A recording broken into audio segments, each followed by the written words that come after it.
to the GAB Talks by the Independent Press Award. I'm your hostess, Gabby Oldak. To participate in the 2024 Book Award competitions, please visit independentpressaward.com and NewYorkCityBigBookAward.com. This podcast, we will be visiting with Christina Vitagliano, author, entrepreneur, and childhood trauma survivor. Her memoir, Every 9 Minutes, was awarded a distinguished favorite in the 2024 New York City Big Book Award in the Socio-Political Change category and audiobook nonfiction. Christina is the founder and CEO of Monster Mini Golf, a nationwide family entertainment complex. Every 9 Minutes is a coming-of-age memoir that recounts Christina's life from age 3 to her mid-30s as she grapples with life changes while in the depths of sexual abuse and trauma. It is the story of resilience, courage, and a sincere portrait of a childhood abuse and trauma survivor. Despite the odds, Christina reclaims her life, persevered, and shows happiness and success. Christina joins us today from Las Vegas, where she lives with her husband, Patrick, of 24 years. Yes? I'm 27 now, so it's a couple of years. 27. Woo! You're catching up to me. And there are 2 4-legged children and an African gray rescue parrot. Congratulations, Christina, and thanks so much for joining the GAB Talks.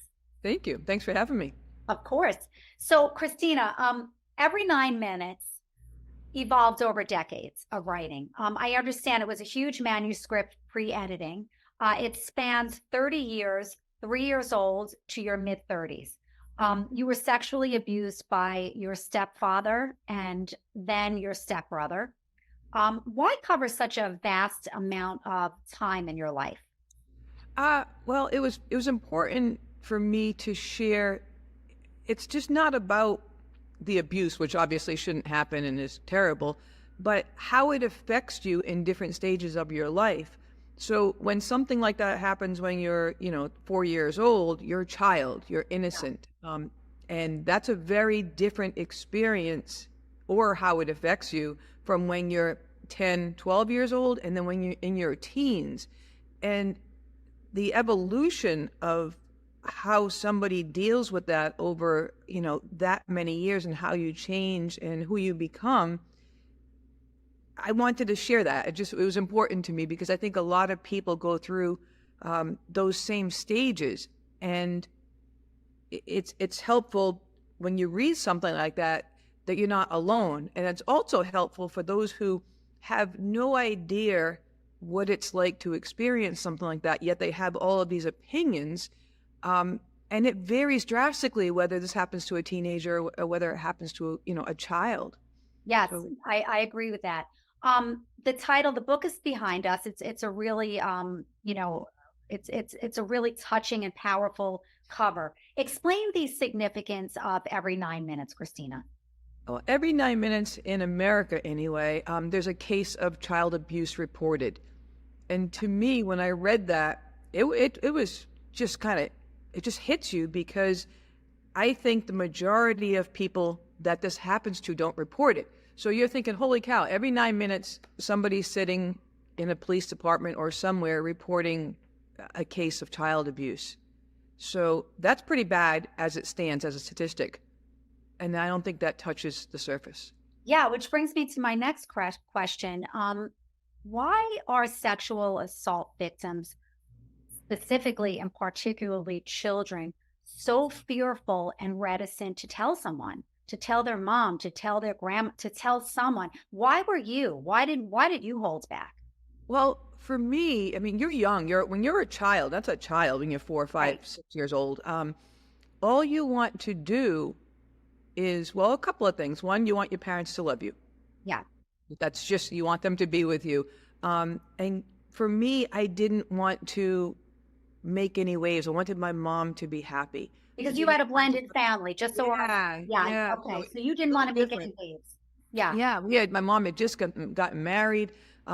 She used to cry all the time. That's all I remember when I was very tiny. And now she's with this man who makes her happy, and I'm going to be the one that ruins that. Right. You didn't want to rock the boat. You just wanted her to be happy. Yeah, you just wanted everybody to be happy. And then your other fear is, as you get a little bit older, is you're getting tossed into an off. You're afraid, where Yeah, am I that going you'll to be go? taken away from your family. Yes. You're going to an Yes. orphanage. A Yep. lot of fears there. So you vividly recounted in your book the moments before, during, and after when your stepfather really robbed you of your innocence, starting at Yeah. such a tender age. In the book, you wrote that you often wondered, doesn't my mom notice that he's gone in the middle of the night? Where is she? What's happening? Um, how do you feel about your mom? How did you feel back then? Yeah, how did you give it to us? How do you feel about it? And I know that you also wrote that eventually she sort of progressively got more hostile and angrier with you. Do you Yeah. think that's because she really did know something was happening and couldn't confront it? Yeah, I do. I am so glad that back then I either didn't know, didn't want to believe it, or was too naive to want to believe it. But as I remember, as I got older and I didn't live at home anymore and I had a boyfriend, and I don't know when it was, but I remember waking up in the middle of the night and he wasn't in bed. And I thought, oh, he must be or he's taking too long in the bathroom. And the first thing that came to my mind was I was worried. Where is he? I should go check on him. Yeah. And then the second thing that came to my mind was, holy cow, she knew. Because if I'm this age and I'm, whatever, 20 something years old, and I know that my body knew to wake up and say, oh, go check on that person. Yeah. She'd been with him forever, Yeah. So the second thing was, okay, he's okay. Now I'm just mad. I remember just laying there so angry and mad at myself because I thought I'd been deceived. Well, And I was deceived. And were deceived. it's, and then you get hurt because you realize that she chose him over her child. Yeah. Right. It says a lot about her. And then there's like a million other emotions, that you go through. Yeah. But yeah. So, we talk a lot about society talks a lot about bullying, spend a lot of time talking about that as we should, and the bystanders. So your mom really was a bystander. What do Yeah. you, if you could and you had the opportunity, what would you say to her? And what would you say to all the other bystanders? You mean now? Yeah. Well, I did confront her. So, it didn't get any better. Yeah. So it got to a point where, after this kind of came out in the open and I met my now husband, I went to some therapy and it was very helpful. I realized that, and she was still in my life, because you get conditioned over time, and not that any of it is right or good or any of that, but you get conditioned to be kind of who you are. Yeah. We all have faults. And I was still in the world where I was putting up with her and trying to please her, and she's insecure and she's got all these issues, but yet, I'm the strong one, so it's my job to keep her, upright.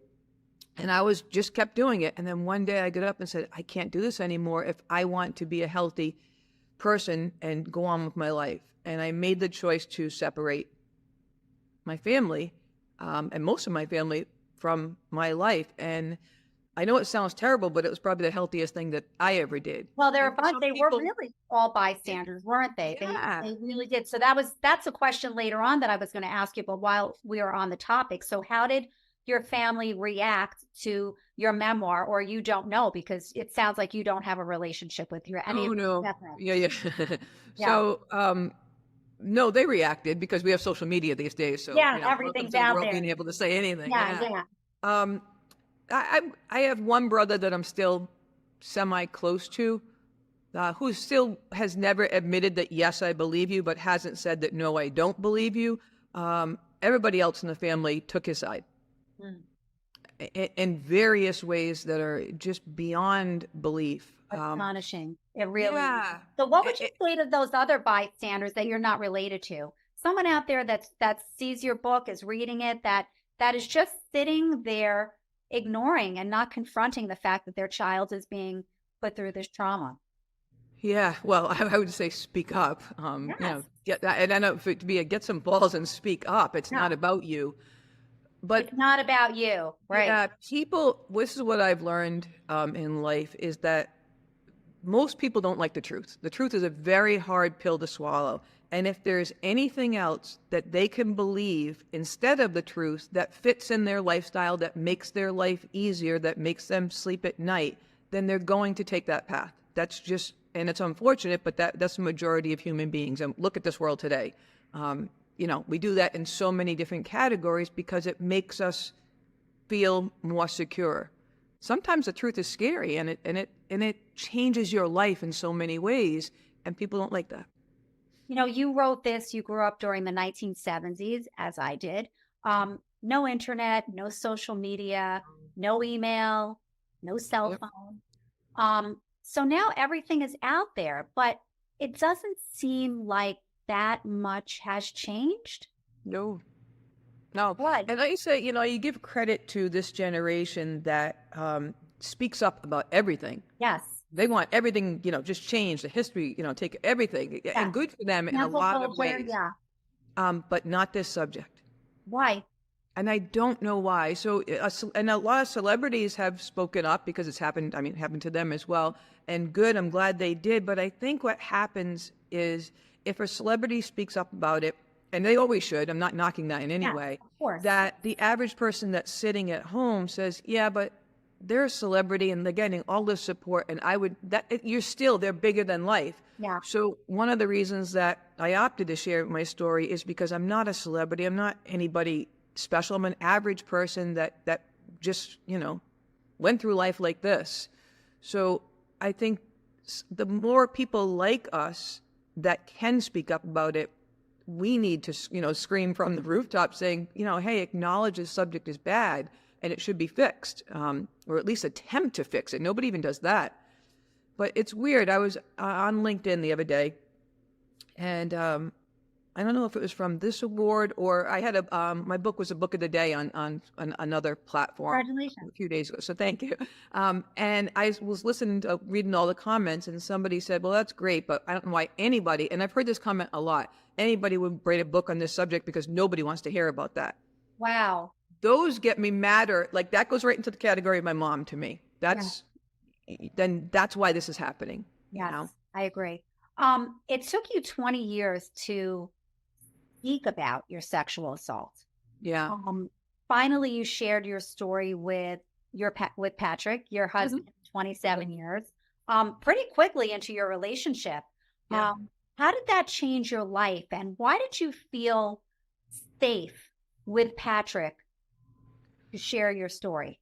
I don't know if it was, I was 31 years old at the time. So I don't know if you hit this kind of milestone in your life where, dear God, I'm an adult. I need to, be an adult.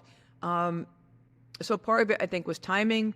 Part of it was him. His personality was just that.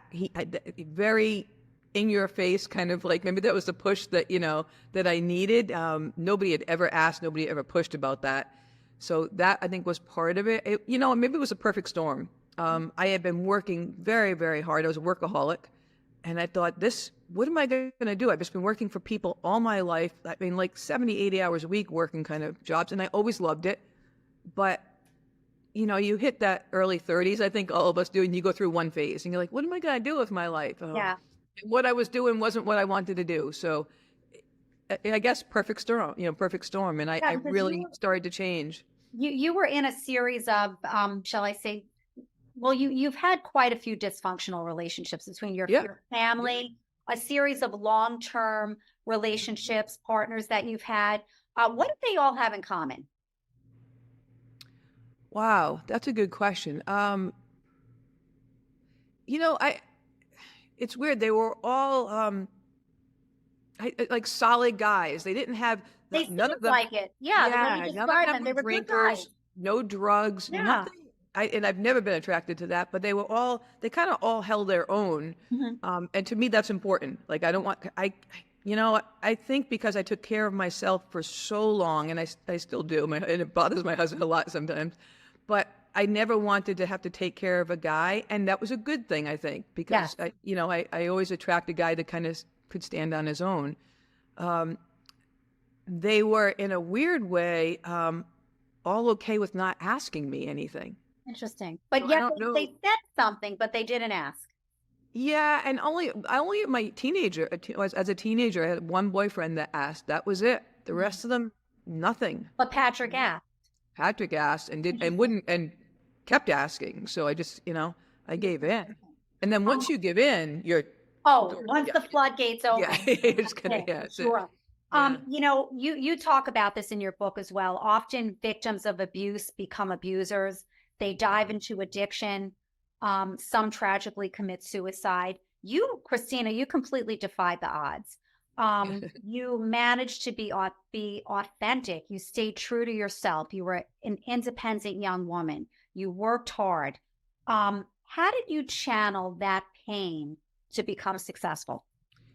I think when I was younger, and it was happening, in the house, for me, especially as you get to be a teenager, when all your friends, and it's normal, they're out, they're partying, they're having a good time.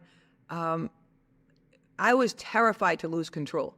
There was no way in hell that I was ever going to walk into that house not being 100% aware of everything that's going on. And if I drank or I did any kind of drugs or anything like that, that kind of knocked me down even a tiny step, I didn't feel secure enough to live, to You keep had to be going, on your game at all times. Yeah, yeah. Yeah. So you just become so aware. I mean, I can walk in a room and probably not so much now because I've chilled a little bit, but everything that's going on in that room. Mhm. You can see 180 degrees. I mean, I think that's probably why I was successful at managing nightclubs. Thousands of people in the room. You just know what's going on, Light going everywhere. Yeah. You wrote in the book that, ironically, you credited your stepfather, your abuser, for giving you inner strength. Can you elaborate on that? Yeah. And it's weird. This is, I remember my editor. I had 5 editors throughout this book because Wow. it sat there for like 20 years. But the last editor I have, I love her. I remember writing that paragraph where I think I used the word I have to thank, my stepfather and then my Yeah. uncle too, who I had, just as crazy of a relationship with. Not like that though. And she sent back the last, I think it's last chapter. And she said, do not use the words thankful. You do not thank him. You can give them credit. You can say, this is why I am who I am, but dear God, don't thank them, right? I said, all right. She's right. So I had to, reword that a little bit. But it's weird and it's very ironic. And am I thankful? No. But I am who I am because they tried to, my stepfather tried to just bring me down so much that I fought mentally against him. I'm not going to crack. I'm not going to be weak. I won't lose control. And because of that, I obviously became a workaholic, but my senses, everything is so sharp, and I think a lot of abuse victims, you develop these weird, and I know it sounds kind of strange, you develop senses though, what's going on around in your surroundings. So for me, that's what I was good at. And as you grow older, I'm like, well, this is what I got. What can I do that's going to work for me and make me money in this world? And, just kind of how it happened. So Christina, you're an award-winning author now. Yeah. But congratulations. But you've been writing most of your life. You were gifted a diary when you were a young girl by, I think, your cousin, who was also abused in her way also. Good egg. How did that change your life? How did the diary change your life? Without giving away too much in the book, the diary, and I think to this day, I don't know if, I think young girls still have diaries, whether it's in the form of a tablet or something like that now.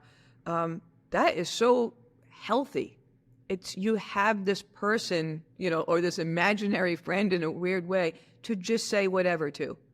I think all the kids now have therapists. We didn't have therapists back then. It's your confidant. Yeah. And that had to be therapeutic for you. It was, and you don't know it because you're too young to know any better. But it's like a release of some kind where you can say, hey, this is what's happening. And at the end of the night, you close that book and, and it's now there. Now they call it journaling. That's journaling. I'm sure it's online too. Tablets or something like that. I think my daughter journals, and I think she actually writes. Although that's I have to ask her if I don't know. They don't know how to write anymore. So I'm Yeah. not really. So in 2004, you said you're a workaholic. You were working 80 hours a week. In 2004, you founded Monster Mini Golf. Yes. 20 years later, there are over 30 locations nationally. For those folks out there who are not familiar with the concept, it's fantastic. It's an indoor glow in the dark, monster themed mini golf entertainment center. I've been there a million times with my family. Awesome. It's awesome. I Tell us how you came up with that concept. What happened? Well, when I got done writing my first draft of the book, which is like you said, 20 something years ago, I quickly learned that from your first draft, which was like 680 pages, it was insane. Wow.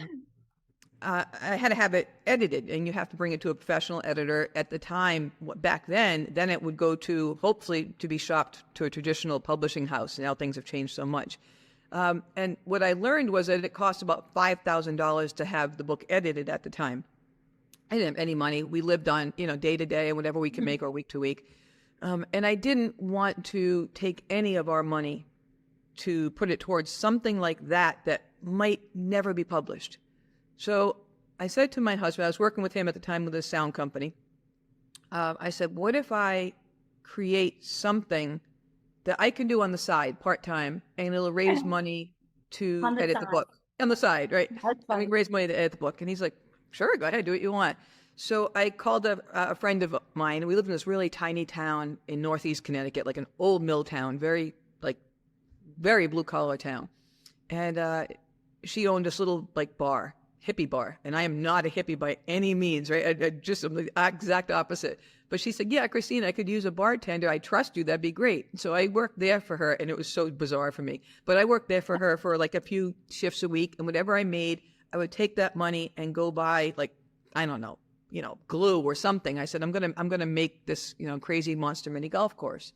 And at the time, I said to my husband, I think I know what I want to do. I think I know how to raise the money.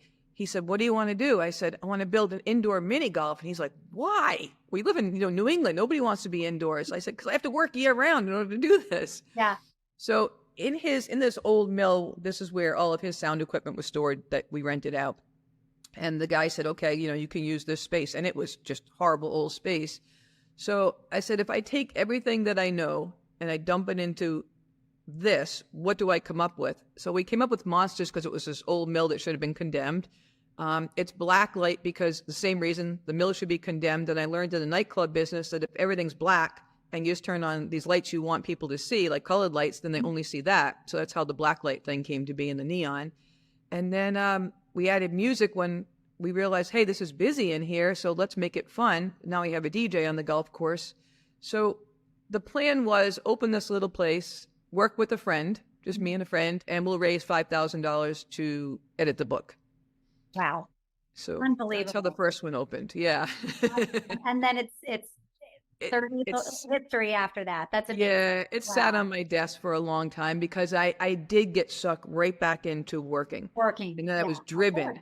And it was working. And then my husband said, holy cow, you're right, this is working. So then he sold his sound company, joined me, and then we franchised it. And, there you go, 18 years later, it's 2020. So, yeah. That's amazing. Amazing. So why survivor instead of victim? I don't even like Survivor. So it's weird. Okay. So to me, people, and not that we obviously did survive it, but to me, a survivor is somebody that's breathing. Okay. So I could get into a car accident, be hooked up on 1 million tubes, laying in the hospital, and I've survived it. I don't want to survive it. I've been through all of that. My gosh, that's terrible. So I want to thrive, I want to overcome, because you can never overcome it. I think that if you can get to the point where it doesn't own you, and that's a big hurdle. Is that your advice for people? Yes, because I'm never going to forget it. It's never going to go away. You can't, it doesn't just go away. It's like when somebody passes away that's close to you, that never goes away, but you have to keep moving on in life. And how do you get it to where you can function even in, knowing that it's in the back of your head? Yeah. So it doesn't own me anymore. Now I use it as, in some ways it's they're tools. It fuels you. Yeah, absolutely. Do you have any regrets, Christina? Uh, I would say not speaking up when I was a kid. You would think that should be a regret that I have. Yes, it is in some ways, and in other ways, I am who I am because of that. But yes, I would say, well, I have one big regret, I would say. When I was probably in my early 30s, my older brother got married and had kids, and one of them was a girl. And then I got scared because now I had this responsibility. Is it the older brother that abused you as well? Yeah. So for the first time in my life, I was like, this isn't about you anymore. Yeah. Not just about you anymore, and my other brothers had kids too, and I was concerned about my dad, and you get really torn. Do I say something? My life will just be a disaster. But I'm old enough now, so I did. I spoke up and I said, hey, and I'm going to be very vague here, because there's people that are still alive, I guess, I don't know. And I said, hey, heads up. I went to his wife. I went to another person in my family. I said, there's a girl on the way. Maybe you guys should be aware of what's happening or could happen in this household. Wow, that's Holy cow. That's really brave. And what happened? Oh, dear God, you have no right to say anything. This is, my husband. He's a, blah, blah, blah. He's the best.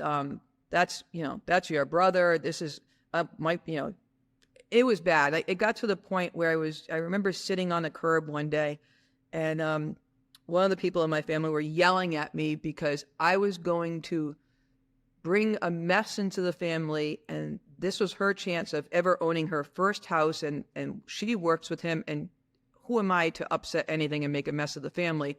She is going to get this house. And I thought to myself, you are choosing a house over a child's well-being. And I said, God damn it, it just keeps going on and on and on, because so did my mom. And it doesn't change, it just doesn't. It's crazy. Goes back to my question earlier.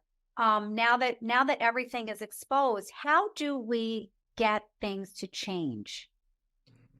And because this everybody asks that same question. Yeah. This is, I mean, we teach about bullying in schools, but I feel like this is something that we should be educating kids about. You would think it's a biggie. It's a real biggie. Yeah. And it's happening so often. It really is. And it's horrible. The people that do read the book, there's, it's a mix. There's the people who've never experienced this that read it and say, holy cow, this is eye-opening. And there's so many others that will message me and say, I went through this. This is my experience. Yeah. And their experience makes my experience look like a walk in the park. And there are endless stories like that. Wow. And that's terrifying. Wow. But what's your hope and message for the children right now who are being assaulted every 9 minutes you know of? What's your hope for them? You're not alone. I think we all feel like when you're that age, when you're young, you feel like you're alone. Yeah. And you always ask, people ask me, what's your opinion? What's the answer? I don't know if I have the right answer, because if you do speak up, and I always think you should, I think no matter what, you should always speak up. I think it's similar to when you're walking into a divorce and you don't want to go into a divorce, so you live through it for years and years because you don't want to go through the agony. But yet, as soon as you open that door to the agony, it sucks for a long time. Yeah. But at the end of it, it's so much better than where you came from, and it does pay off. But I guess that'll circle back to my next question, which is, what is the number one piece of advice that you could offer to survivors? I know you don't like that word, but folks who have gone through this type of trauma, what is the biggest piece of advice you could offer them? Talk to somebody. And my advice is don't make yourself the victim. Be a survivor or a thriver. But as soon as you decide you want to pin the victim card on you, you're a victim for the rest of your life. Victim is not a fun place to be. And a lot of people do, they choose that. And I think there's, obviously there's some of us that are stronger than others, and that's just how life is. Yeah. But, surround yourself with people that don't just continue to be okay with that. Christina, do you have any resources, or I know you work with some organizations and foundations, resources that you can offer thrivers to tap into? There are, without going into, I think every area has them. So I could, you could say you could call this, the hotline or whatever. But I think the most important for me, if you go on to, even if you're on any social media platforms, there's always groups for survivors. But if you stay kind of in your network, I don't know why that feels warmer to me. Yeah, You know what I mean? I do. Because you'll find somebody that maybe you can connect with that is your friend or can help you actually get out of that situation that you're in. Absolutely, I agree. I know that wasn't a very good answer, but I think, Yeah. So listen, it's out there. Social media. There's in the internet we can find certainly anything, and there is a if lot. you're in school, your teacher. Your My teacher. teachers were my saviors. Even though I never said anything, they were the adults in my life. I looked up to them so much, but they have a responsibility if you say something, and they know how to do it correctly. They're taught that. That's true. Teachers are trained in that to handle that type of situation. They know what to do, who to call. That's great advice. So finally, Christina, thank you so much for this. Where can we purchase Every 9 Minutes and find out a little bit more about you? On my website, and it's very simple. It's 123christinav.com. All of my social medias are the same thing at 123christinav.com, and also Amazon.com. All platforms. It's paperback, Kindle, audiobook, hardcover. Excellent. Thanks so much, Christina, for sharing your story with us. We really appreciate it. Thanks for the time. Thank you. Thanks for meeting with us today. Join us next podcast when we speak with Alan Northcott about his children's book, The Legend of Christmas Moose. Until next time, this is your hostess, Gabby Olzak. Keep on reading. Thank you.